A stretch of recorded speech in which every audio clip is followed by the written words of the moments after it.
Assalamualaikum warahmatullahi wabarakatuh. Perkenalkan, nama saya Firda Siska Audina. Di sini saya akan menjelaskan tentang standarisasi jaringan komputer. Sebelumnya, mari kita pelajari tentang pengertian standarisasi jaringan komputer. Standarisasi jaringan komputer adalah sebuah aturan main atau protokol yang digunakan agar semua hal atau pekerjaan dapat berjalan dengan baik. Kegunaan dari standarisasi jaringan komputer sendiri adalah yang pertama, untuk digunakan banyak orang. Yang kedua, memudahkan komunikasi satu sama lain. Yang ketiga, memudahkan dalam melakukan pekerjaan. Nah, di sini juga terdapat organisasi yang bertugas dalam menstandarkan produk-produk dari semua vendor. Yang pertama, organisasi standarisasi untuk telekomunikasi, yaitu International Telecommunication Union, berperan sebagai organisasi yang menstandarisasi komunikasi telepon. Yang kedua, terdapat organisasi standarisasi internasional. Berbagai standar internasional dihasilkan oleh ISO atau International Standards Organization, sebuah organisasi yang dibentuk tahun 1946. Nah, dan yang ketiga terdapat organisasi standarisasi untuk internet. Dalam organisasi standarisasi untuk internet terdapat IRTF atau Internet Research Task Force dan juga dengan IETF atau Internet Engineering Task Force. Setelah kita mengetahui pengertian dari standarisasi jaringan komputer, selanjutnya saya akan membahas tentang OSI dan TCP/IP. Dalam sistem komunikasi, terdapat dua jenis model protokol yang digunakan. Yang pertama ada OSI, yaitu protokol komunikasi yang terdiri dari 7 lapisan yang bergantung satu sama lain untuk berfungsinya sistem komunikasi secara efektif. Dan yang kedua ada TCP/IP. TCP adalah model protokol yang menggunakan 4 lapisan dan merupakan protokol komunikasi yang menggerakkan internet. 4 lapisan ini menggabungkan berbagai lapisan dari OSI. Berikut ini akan saya jelaskan tentang lapisan pada protokol OSI. Yang pertama terdapat physical layer. Lapisan ini berkaitan dengan transmisi data mentah melalui media fisik. Yang kedua terdapat data link layer. Lapisan ini melibatkan transfer data antara dua atau lebih node melalui media physical. Yang ketiga terdapat network layer. Pada lapisan ini, data ditransfer antara node sumber dan tujuan pada jaringan yang sama. Yang keempat, terdapat transport layer, menetapkan transmisi data antara node yang ada di antara dua atau lebih jaringan. Yang kelima, terdapat session layer. Lapisan ini bertanggung jawab untuk mengontrol koneksi. Yang keenam, terdapat presentation layer. Di lapisan ini, data diformat untuk disajikan ke lapisan aplikasi. Dan yang terakhir ada application layer. Lapisan ini berfungsi sebagai jembatan antara pengguna akhir dan aplikasi perangkat lunak untuk mengakses berbagai fungsi jaringan. Selanjutnya terdapat TCP/IP layer.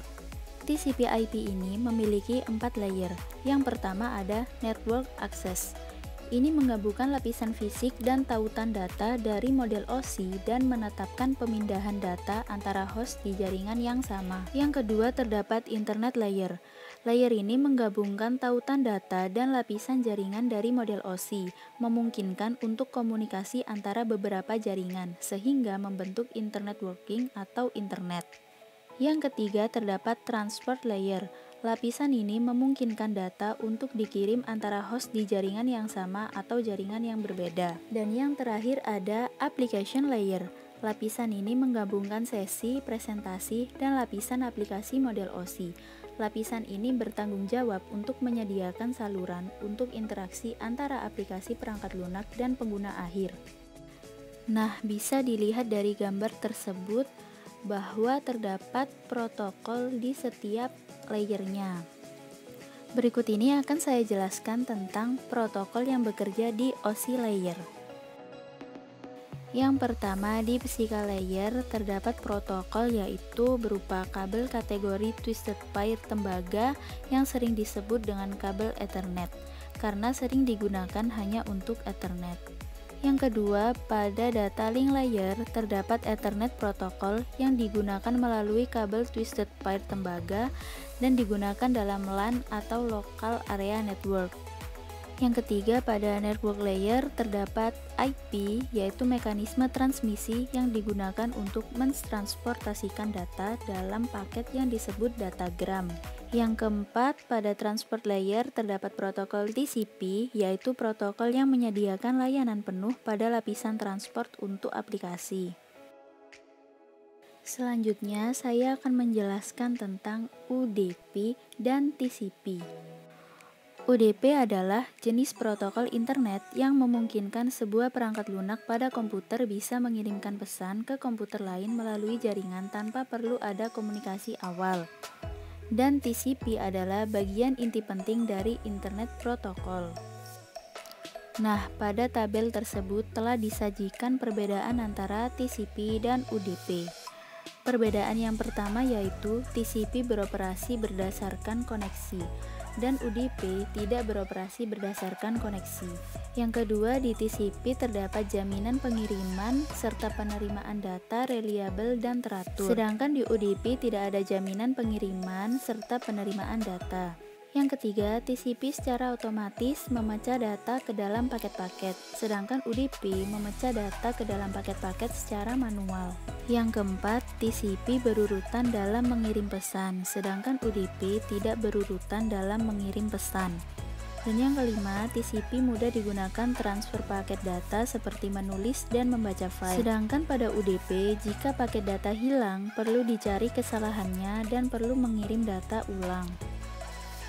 Nah, bisa dilihat dari gambar tersebut bahwa dalam pemecahan paket, TCP secara otomatis bisa memecah data ke dalam paket-paket. Sedangkan di UDP, pemecahan ke dalam paket-paket dan proses pengirimannya dilakukan secara manual. Nah, di dalam TCP, pengiriman pesannya dapat diandalkan. Karena ketika jaringan terputus, maka server akan meminta bagian yang hilang.